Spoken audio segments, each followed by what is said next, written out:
Assalamualaikum warahmatullahi wabarakatuh. Bismillah, alhamdulillah, salatu wassalamu ala rasulillah wa ala alihi wa sahbihi wa mawalah. Yang saya hormati para pengurus Dewan Syariah Nasional Majelis Ulama Indonesia, Dewan Pengawas Syariah di lembaga keuangan, lembaga bisnis, dan lembaga ekonomi syariah. Pertama, mari kita panjatkan puji syukur kehadirat Allah Subhanahu wa taala atas segala nikmat karunia-Nya yang telah dilimpahkan kepada kita semua sehingga pagi ini kita bisa mengikuti acara pembukaan pra-ijtima. Pra-ijtima ini tadi jadi pertemuan tengah tahunan. Asalnya itu sebenarnya ijtima nisfus sanawi. Jadi ada ijtima sanawi, ada ijtima nisfus sanawi, setengah tahunan. Oleh karena itu supaya lebih enak dipakainya itu ijtima sanawi, annual meeting Dewan Pengawas Syariah DPS se-Indonesia tahun 2020. Pada kesempatan yang baik ini saya mengajak kita semua untuk mengungkapkan rasa syukur yang begitu besar, tasyakurat yang banyak kepada Allah Subhanahu wa taala karena kita tetap bisa melaksanakan acara pra-ijtima sanawi sekalipun melalui virtual. Kondisi pandemi COVID-19 menyebabkan kita tidak bisa melaksanakan acara pra-ijtima ini seperti biasanya, yaitu dengan bertemu muka, dengan muwajahah secara langsung. Tapi di sisi lain, seperti tadi dilaporkan, dengan dilaksanakan acara ini melalui virtual, jangkauannya justru menjadi lebih luas. Kalau dilaksanakan secara tatap muka, mungkin hanya DPS di lembaga keuangan syariah saja, itu pun mungkin tidak seluruhnya juga yang bisa mengikuti acara ini. Tapi dengan diadakan secara virtual, pesertanya bisa lebih diperluas, dengan melibatkan DPS Koperasi Syariah, BMT, Rumah Sakit Syariah, dan juga yang lain-lain. Alhamdulillah keberadaan DSN MUI saat ini semakin dibutuhkan oleh masyarakat, khususnya para pelaku dan pemangku kepentingan sektor ekonomi dan keuangan syariah. Hal ini tidak terjadi begitu saja. Nah, untuk sampai pada kondisi seperti saat ini butuh perjuangan panjang tak kenal lelah dari pengurus DSN dari waktu ke waktu. Dan faktor utama yang menjadikan hal ini bisa terjadi yaitu karena adanya dua hal. Pertama, karena faktor pendekatan yang dilakukan oleh DSN menggunakan cara-cara tadriji, bertahap, ya, dan juga cara-cara tatawu'i, artinya kesukarelaan, tidak dengan cara-cara pemaksaan, ya, tajabburi, sehingga tidak menimbulkan kegaduhan. Itu yang pertama itu. Yang kedua, istiqamahnya DSN dalam menerapkan fikih yang memberikan solusi, itu makharij fiqhiyah. Jadi fikihnya fikih makharij, fikih solusi, bukan fikih yang semata-mata membatasi apalagi melarang, sehingga fatwa-fatwa DSN dapat memenuhi kebutuhan para pelaku dan di sisi lain juga mempunyai dasar kesyariahan yang kuat. Artinya ketika ada satu transaksi yang ketika didekati pertama itu tidak mungkin karena tidak sesuai dengan prinsip syariah, DSN tidak sampai berhenti di situ. Setelah tidak bisa, terus kemudian wassalam, tetapi DSN mencari kalau tidak bisa seperti ini, yang bisa seperti apa. Nah, maka disitulah apa yang dilakukan oleh DSN yang kita sebut dengan tidak hanya melihat dari apa yang ada, kemudian memutuskan tidak bisa atau bisa, tetapi juga mencari solusi-solusi bagaimana kalau itu bisa, produk itu bisa kita lakukan, tapi yang sesuai dengan syariah. Corak fikih yang tadriji, bertahap, kemudian yang sifatnya makharij, itulah merupakan roh utama fatwa-fatwa Dewan Syariah Nasional. Hal ini tidak bisa terjadi karena fatwa-fatwa tersebut ditetapkan di atas fondasi sistem dan prosedur penempatan fatwa atau manhajul ifta yang tadi disebut itu, metodologinya yang digali dan dirumuskan dari pengalaman panjang selama ini. Setidaknya di antaranya tentu ada 4 prinsip fikih yang dijadikan landasan dalam menetapkan fatwa DSN MUI, yaitu taysirul manhaji, tafriqul halal anil haram, i'adatun nazar, dan tahqiqul manat. Itu antara lainnya. Yang taysir manhaji itu dapat diartikan memilih pendapat yang lebih meringankan, yang taysir. Bagaimana membuat taysir, kemudahan-kemudahan, namun tetap dalam koridor aturan penetapan sebuah hukum. Al-manhaj fi isbatil hukminya masih di dalam manhaj, fil manhaj. Jadi taysir tapi fil manhaj. Dengan menggunakan kaidah ini, fatwa DSN dapat memberikan solusi terbaik terhadap permasalahan yang dihadapi dunia industri keuangan dan ekonomi syariah, dan di sisi lain tetap mempunyai pijakan syariat yang kuat. Kaidah ini diperlukan untuk menghindarkan adanya fatwa yang hanya berorientasi pada aspek meringankannya saja, taysir saja, tanpa mengindahkan aspek kesesuaian metodologinya, tanpa mengindahkan manhajnya, manhajiyan, di mana hal itu terlarang secara syar'i. Karena kalau itu yang ditempuh, itu merupakan tindakan hanya mencari-cari keringanan saja, atau tatabbu'ur rukhas, dan berlebihan dalam menerapkan prinsip keringanan, al-mubalaghah fit taysir, yang dilarang oleh para ulama. Tatabbu'ur rukhas, al-mubalaghah fit taysir, 2 hal yang memang tidak boleh oleh ulama.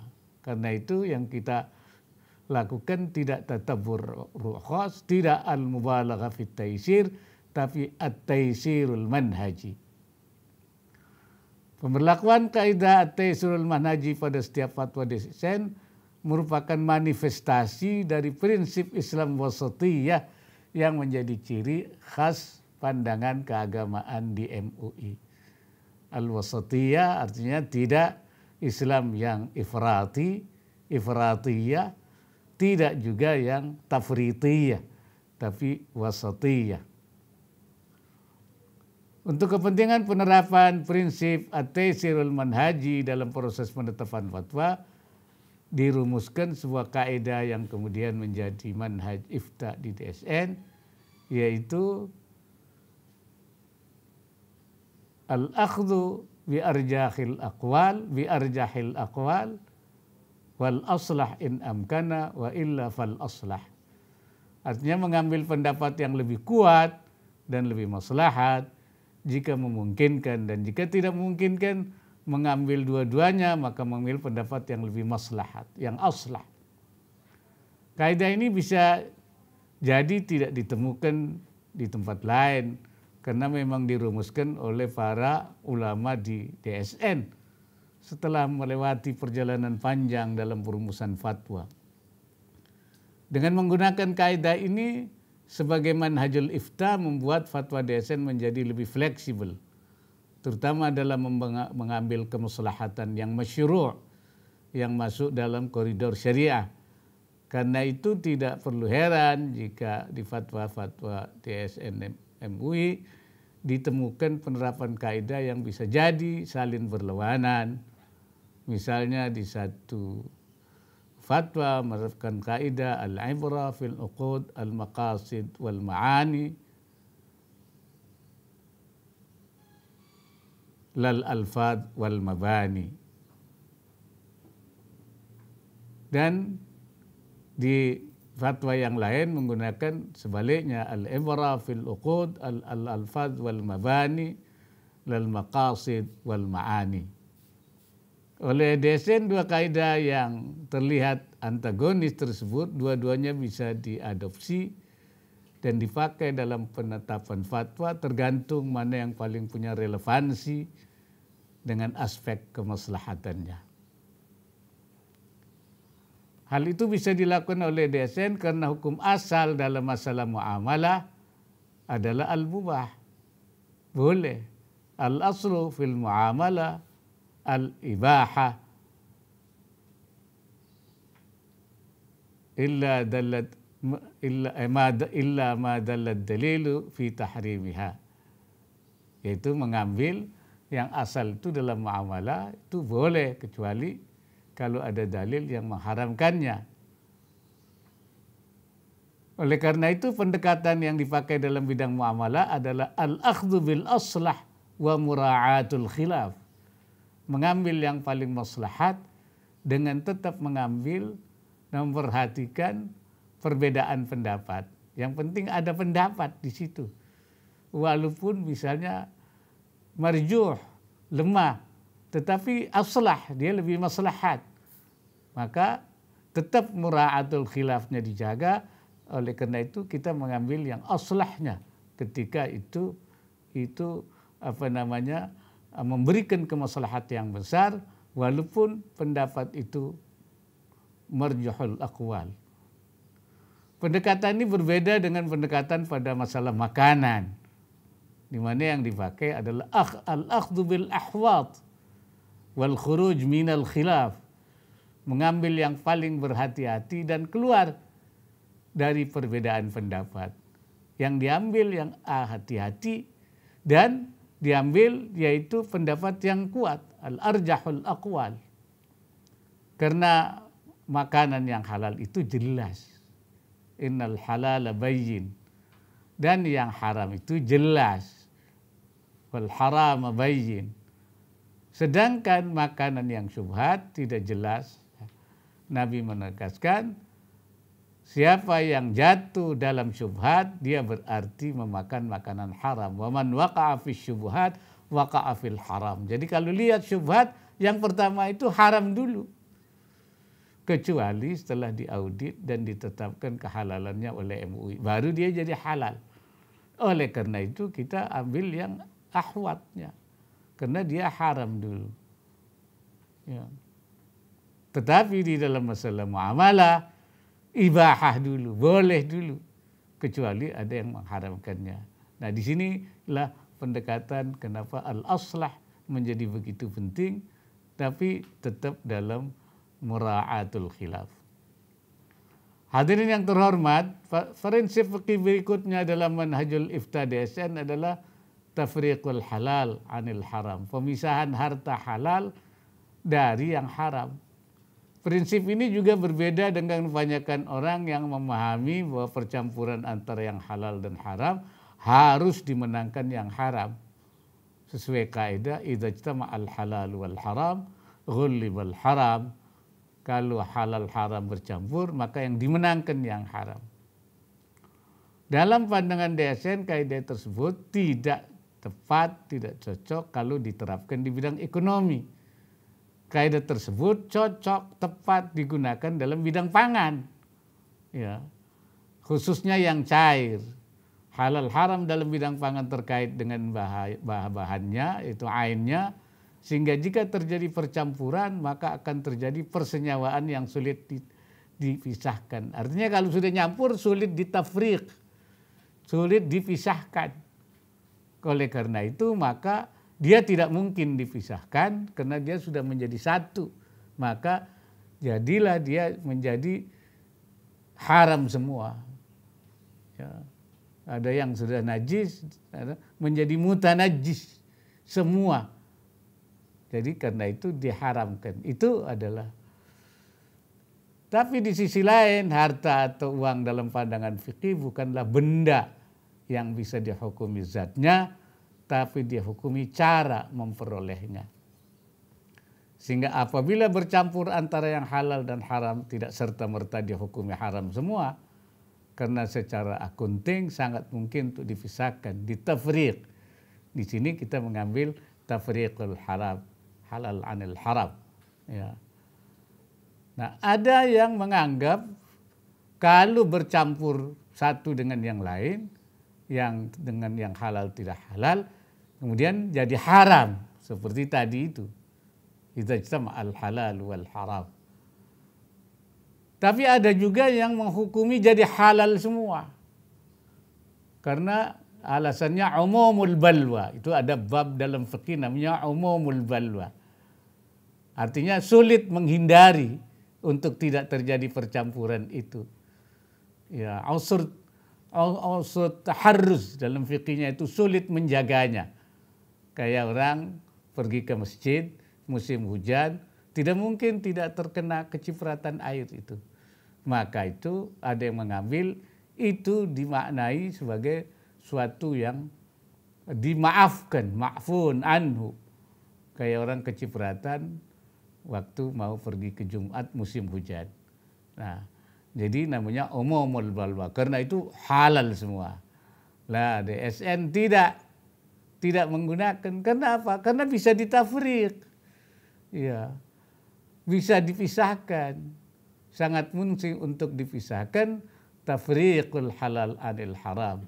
Al haramu baqin ala haramihi, haram tetap pada keharamannya, wal halalu baqin ala halalihi, dan halal tetap. Nanti hasilnya dari yang halal menjadi halal, dari yang haram menjadi yang haram.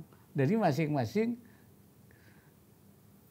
Hal ini juga sejalan dengan pandangan Ibnu Salah dalam fiqih yang mengatakan law ikhtalata darahimu halalun bidarahima haramin lam tutamayyaz fatariqu ay yu'zala qadra al-haram wa yatasarrafa al-baqi walladhi 'azalahu in 'alima sahibahu sallamahu ilaihi wa illa tasaddaqa bihi anhu. Jika uang yang halal tercampur dengan uang yang haram dan tidak dapat dibedakan, maka jalan keluarnya adalah memisahkan. Ya. Yaitu tafriq itu yang dibedakan, maka jalan keluarnya adalah memisahkan bagian yang haram serta menggunakan sisanya, sedangkan bagian haram yang dikeluarkan jika ia tahu pemiliknya maka diserahkan, kalau tidak diketahui pemiliknya ya disedekahkan. Nah, dalam banyak fikih itu ada disebutkan seperti dalam Muhadzab sana misalnya yajuzu muamalatu man aktsaru malihi haramun, boleh bermuamalah dengan orang yang banyakkan hartanya haram. Jadi kemudian bercampurlah kita dengan berkongsi dengan harta yang sebagian halal, sebagian haram. Tapi tadi syaratnya ditafriq. Nanti mana hasil yang dari yang halal, mana yang dari yang haram. Jadi prinsip tafriqul halal anil haram itulah ya, karena uang itu kan tidak bisa dipisahkan, semua campur saja, yang halal, yang haram, semuanya jadi satu. Saya nggak ada tandanya di duit itu, ini uang halal, ini uang haram. Karena itu maka jumlahnya saja, ya, hitung-hitungannya saja yang harus dipisahkan itu. Nah, prinsip berikutnya dalam manhajul ifta desen adalah i'adatun nazar, artinya telaah ulang. Maksudnya telaah ulang terhadap pendapat ulama terdahulu yang dianggap sudah tidak cocok lagi, tidak relevan lagi untuk dipedomani. Karena apa? Karena adanya kesulitan dalam mengimplementasikan pendapat tersebut, ta'assur wa ta'adzuril amal, dan juga syu'ubatul amal. Ta'adzur itu sulit, ta'assur itu angel, su'ubah ya susah juga. Nah, di antara para cara untuk telaah ulang adalah dengan menguji kembali pendapat yang selama ini dipandang lebih mu'tamad, karena kita harus mengambil pendapat yang mu'tamad dan merevitalisasi pendapat hukum yang dipandang lemah, marjuh bahkan mahjur untuk diambil menjadi dasar fatwa. Kenapa? Disebabkan adanya illat hukum yang baru atau pendapat tersebut lebih membawa kepada kemaslahatan. Nah, seperti tadi juga. Jadi dia dulu itu dia marjuh, dulu dia dhaif, tapi situasi kemudian membuat dia sekarang justru dialah yang harus diunggulkan karena li'illatin 'aridah, karena ada illat yang baru yang menyebabkan situasinya sudah berubah. Para ulama mazhab terdahulu sering melakukan juga hal ini, i'adatun nazar, seperti misalnya yang diungkapkan dalam kitab Sab'a Mufidah. Di sana ada disebutkan, i'lam anna a'immatana asy-Syafi'iyyah ridwanullahi 'alaihim lahum ikhtiyarat mukhalifatun limadhhabil Imam Asy-Syafi'i radhiyallahu an, ya'tamadul amal biha lita'assurin atau ta'adzuril amal bil madhhab wa hiya katsiratun masyhuratun wa 'inda at-tahqiq fa hiya ghairu kharijatin an madhhabihi wa dzalika imma bil istinbat awil qiyas awil ikhtiyar min qa'idatin lahu aw ala qaulin qadimin lahu aw li dalilin sahihin liqaulihi radhiyallahu an idza sahhal hadits fa huwa madhhabi. Nah, kata ungkapan itu, ketahuilah sungguhnya para imam mazhab Syafi'iyah mempunyai pilihan-pilihan yang berbeda dengan pilihan Imam Syafi'i. Jadi Imam Syafi'i seperti A, tapi imam mazhab menjadi B. Jadi bersalahan dengan Imam Syafi'i. Mereka tetap berpegang pada pilihan tersebut di atas, ya, tidak di saat tidak mungkin menggunakan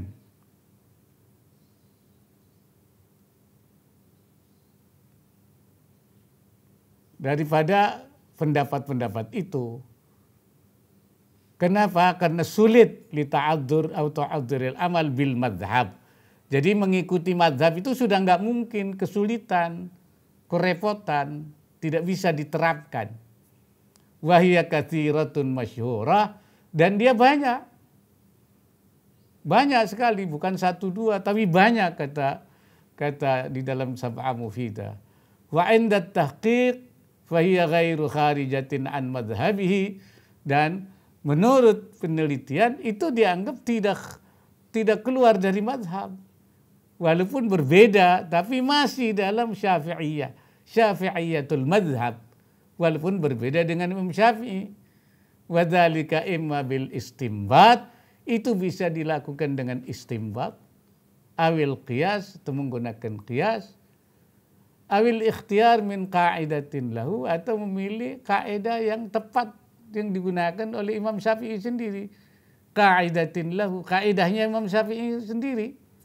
Aw ala qaulin qadimin, ala qaulin lahu qadimin, atau atas kaulnya Imam Syafi'i yang qadim, yang jadid, sudah berubah. Tapi sekarang misalnya kita melihat, loh kok yang tepat yang qadim.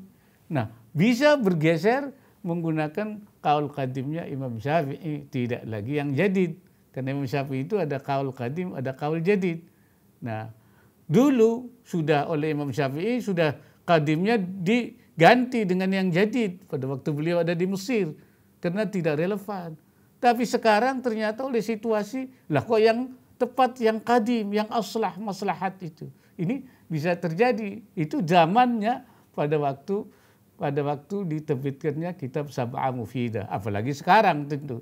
Zaman itu saja sudah terjadi. Aw li dalilin sahihin liqaulihi radhiyallahu an idza sahhal hadis fa huwa. Atau karena ada dalil hadis ya yang sahih, karena Imam Syafi'i mengatakan kalau ada hadis yang sahih, ya hadis yang sahih itu mazhab saya. Tapi itu kan rendah hati saja. Ya sebenarnya ya beliau kan ahlul hadis. Jadi ya, ini artinya kalau terjadi itu seperti itu. Bukan berarti pendapat Imam Syafi'i kemudian bertentangan dengan hadis. Ini namanya ungkapan kerendah hatian. Hal yang sama juga dinyatakan oleh Syekh Nawawi Al-Bantani dalam kitab Nihayatuz Zain dalam masalah ketika tidak bisa memberikan harta zakat kepada asnaf yang 8. Menurut Imam Syafi'i yang 8 itu harus dibagikan semua, harus lengkap, ta'mimuz zakat. Sebagaimana pendapat Imam Syafi'i. Karena kata Syekh Nawawi, wah ini sulit. Disebabkan sulit ya melaksanakan pendapat ta'mimuz zakat. Karena menurut Syekh Nawawi ya itu tidak semua daerah ada. Menurut beliau boleh membagikannya kepada 3 asnaf saja karena tidak semua daerah tersedia 8 asnaf. Dan beliau malah mengutip satu ungkapan yang sangat luar biasa. Lau kana Syafi'i hayyan la afta bidzalik. Kalau Imam Syafi'i itu hidup, pasti Imam Syafi'i juga akan memberikan fatwa seperti itu. Seperti yang beliau katakan tadi, tidak harus 8 itu. Sedangkan tahqiqul manat adalah analisa untuk mengetahui adanya ilat hukum ya lain dalam satu kasus selain ilat yang diketahui sebelumnya, atau disebut juga relevansinya, masih relevan apa tidak. Ya, karena ada ilat hukum yang berubah sehingga masih relevan apa tidak. Tahqiqul manat ini penting dalam proses penetapan fatwa yang solutif, yaitu melalui penggalian, pengujian alasan hukum ya masalikul illah yang lebih kontekstual, lebih relevan dengan perkembangan yang ada. Tahqiqul manat menjadi pilihan para ulama dalam penetapan suatu masalah karena diyakini bisa menjembatani antara petunjuk das dan tuntusan yang faktual. Di antara contoh implementasi konsep tahqiqul manat dalam penafatan hukum adalah ijtihad yang dilakukan oleh sahabat Sayyidina Umar ibn al-Khattab ketika menghapus ya asnaf mu'allaf qulubuhum. Sayyidina Umar tidak memberikan itu dan menghilangkan dari daftar mustahik zakat di era beliau. Menurut beliau, ilat bolehnya asnaf ini menerima zakat bukan semata karena mereka baru Islam, tetapi karena untuk menumbuhkan daya tarik kepada Islam. Selama ilat itu ada, maka hukumnya masih berlaku. Sebaliknya, apabila ilat ini sudah hilang, maka hukumnya pun sudah tidak ada. Dengan kaidah intihaul hukmi bintihail illah. Berhentinya hukum karena berhentinya illah. Sayyidina Umar itu menganggap Islam telah mencapai kemajuan yang besar, yang kuat, segi kekuatan, budaya, ekonomi, dan kesejahteraan. Nah kondisi itu membuat ilat menarik simpati, takliful qulub istilahnya itu ya, mengaring-ngaring hati supaya tertarik, sudah tidak perlu lagi. Sehingga menurut beliau asnaf mu'allafatu qulubuhum tidak relevan lagi untuk mendapatkan bagian tasarruf zakat itu. Nah ini penting. Nah, apa yang dilakukan oleh Sayyidina Umar ini oleh para ulama disebut sebagai tahqiqul manat. Para ulama membantah yang tidak benar kalau anggapan sebagian orang bahwa apa yang dilakukan oleh Sayyidina Umar itu dalil bolehnya mengabaikan nas karena ada maslahah, demi maslahah. Naqdun nas bil maslahah.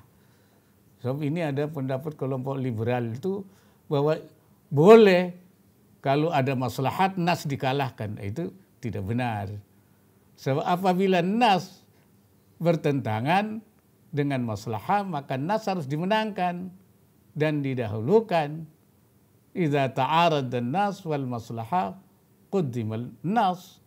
Kalau ada pertentangan nas dengan maslahah, maka nas yang didahulukan. Setiap ada nas, di situ ada maslahah. Idza wujidan nas fatammal maslahah. Maslahah itu kalau tidak ada nas. Jika ada maslahah yang tidak sesuai dengan nas, maka maslahah itu menurut para ulama adalah bukan maslahah hakikiyah, ya, tapi maslahah mauhumah, asumsi saja. Sedangkan masalah yang terkandung dalam nas adalah maslahah yang hakikiyah, maslahah yang benar-benar, ya, mutlak kebenarannya itu. Ini jadi apa yang dilakukan Sayyidina Umar itu bukan naqdun nas bil maslahah, bukan, tetapi tahqiqul manat. Nah, ini yang para ahli fikih terus digunakan di dalam rangka melakukan relevansi yang tepat itu. Hadirin yang terhormat, perkembangan sektor ekonomi dan keuangan saat ini luar biasa cepat, apalagi setelah adanya pandemi COVID-19 yang mengarah pada semakin menguatnya tren ekonomi digital. Nah, semua itu membutuhkan pandangan aspek kesyariahan sehingga menjadi lahan yang sangat luas untuk melakukan ijtihad. Praktek ekonomi yang berkembang saat ini berbeda dengan praktek ekonomi di era sebelumnya, khususnya saat kitab-kitab fikih klasik ditulis. Hal ini menyebabkan rumusan hukum ekonomi yang tertuang dalam kitab-kitab fikih klasik banyak yang tidak bisa diaplikasikan begitu saja saat ini karena karakteristiknya berbeda, ilahnya berbeda.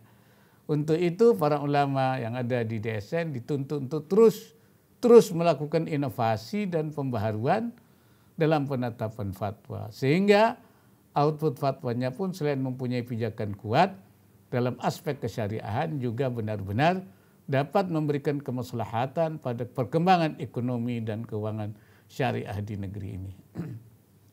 Nah, satu hal yang unggul di DSN itu di dalam menetapkan suatu fatwa adalah memperoleh tasawur, ya, apa namanya itu, hakikat daripada sesuatu persoalan itu dari para ekspertis, para ahli, sehingga fatwa itu diberikan setelah mendengarkan berbagai pendapat, pandangan, sebenarnya apa sesungguhnya masalah itu. Jadi tasawurnya lengkap, tidak hanya sekedar duga-duga. Disinilah karena itu di DSN itu ada yang namanya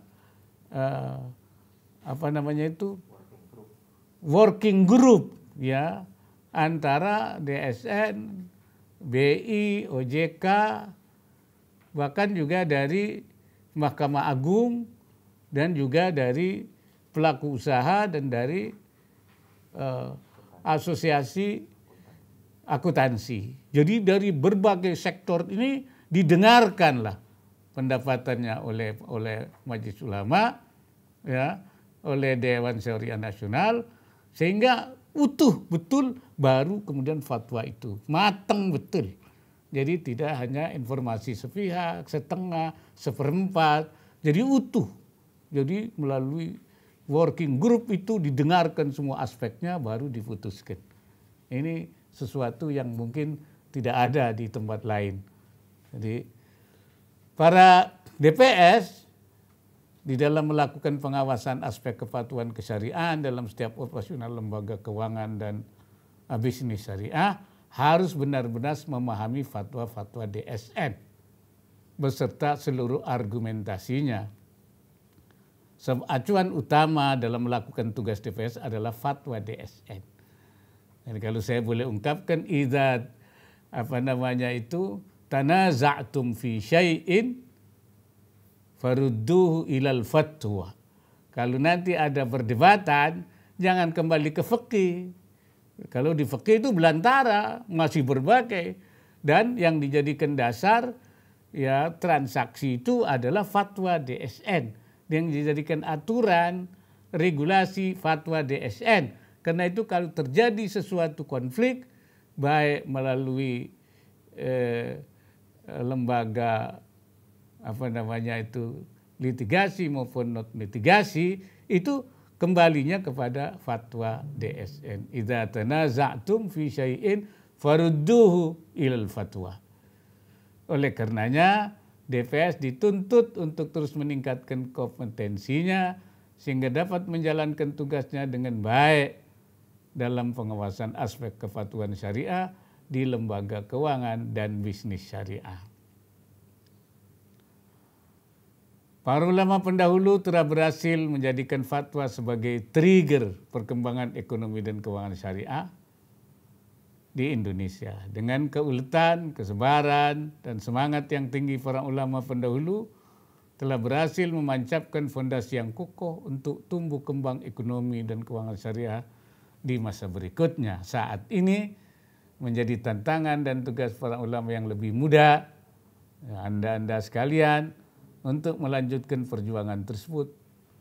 Lebih-lebih setelah saat ini perkembangan ekonomi syariah tidak hanya berfokus pada industri keuangan saja, tapi juga pada industri halal, Islamic Social Finance, Islamic Social Fund, kemudian usaha-usaha bisnis yang berbasis syariah, sehingga tantangan dan peluang DPS untuk menyiapkan aspek kepatuhan syariah semakin menjadi luas.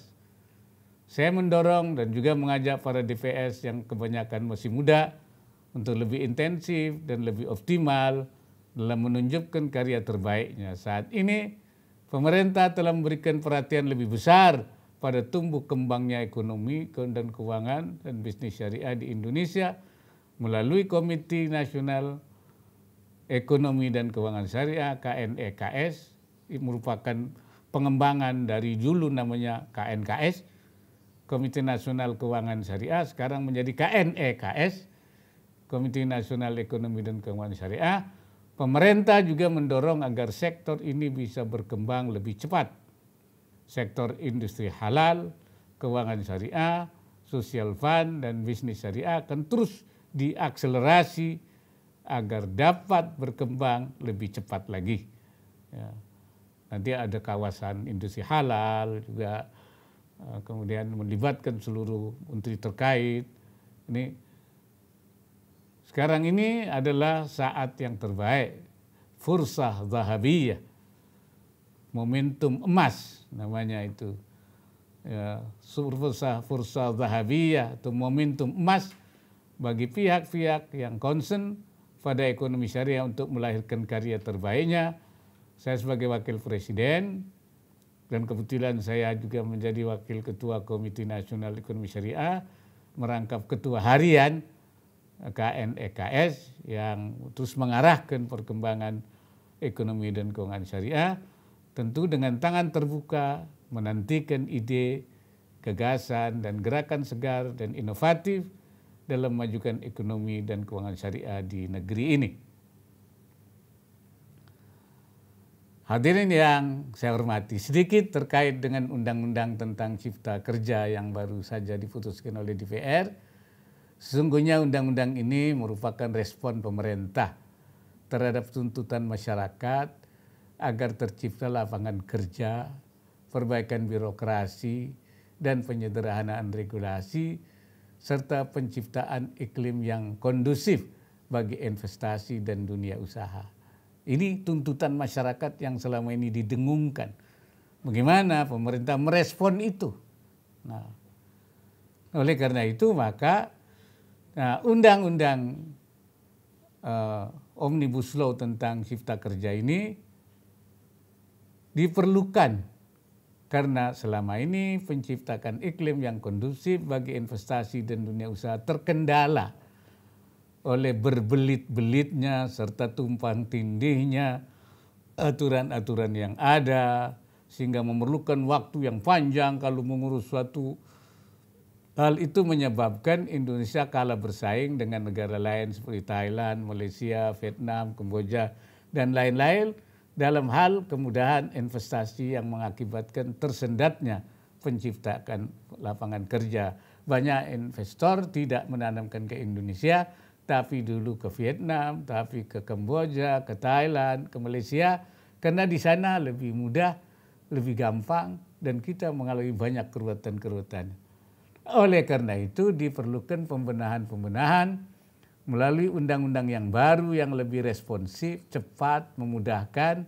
Nah, untuk itulah urgensinya daripada Cipta Kerja ini dibuat.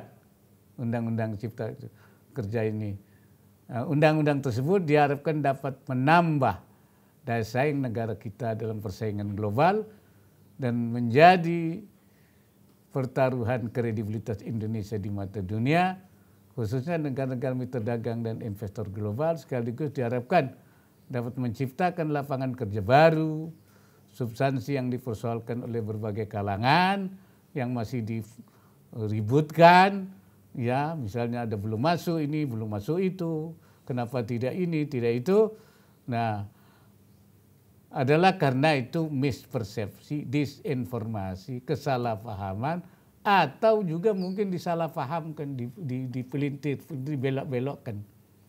Nah, tetapi kalau masih ada aspirasi masyarakat yang memang belum tertampung, belum terakomodasi, sebenarnya mana yang belum masuk, yang itu sebaiknya disampaikan kepada pemerintah untuk menjadi bahan penyusunan peraturan pemerintah, PP maupun Perpres atau aturan pelaksanaan lainnya. Itu masih terbuka. Karena itu bisa dimasukkan. Nah, MUI sebagai lembaga yang dibentuk dengan komitmen untuk menjaga persatuan demi kemaslahatan bangsa dan umat, dengan terus menjaga harmoni dan hubungan baik ulama dan umara. Karena itu MUI bersama Ormas Islam diharapkan dapat menjadi jembatan untuk menampung aspirasi masyarakat tersebut untuk kemudian disampaikan kepada pemerintah secara konstruktif serta dengan cara yang baik. Jadi dengan bil ma'ruf. Ya, dengan bil ma'ruf itu dengan baik, ya. Dengan cara-cara yang jangan bil mungkar, dengan cara-cara yang mungkar, yang menimbulkan masalah, menimbulkan ifsadat, kerusakan-kerusakan, tapi dengan cara-cara yang ma'ruf, yang menimbulkan kemaslahatan-kemaslahatan. Tapi sebelumnya MUI dan ormas-ormas Islam itu diharapkan mendalami dulu isi Undang-Undang Cipta Kerja yang sudah disahkan dan kemudian nanti menyampaikan masukan dan saran segar dapat ditampung nanti agar dapat ditampung dalam penyusunan peraturan pemerintah dan serta aturan-aturan pelaksanaan lainnya. Jangan dengar dari kanan dari kiri, tapi dibaca, didalami, ya, direnungkan, kemudian betul-betul ada hal yang memang masih belum disampaikanlah usul-usul. Semoga Allah Subhanahu wa taala mengabulkan doa kita semua untuk menjadikan Indonesia sebagai pusat ekonomi dan keuangan syariah global. Amin ya rabbal alamin wa ya mujibus sa'ilin. Aqulu qawli hadza wa astaghfirullahal azim. In uridu illa al-islah wa taufiqi illa billah. Wallahul muwaffiq ila aqwamit thariq. Assalamualaikum warahmatullahi wabarakatuh.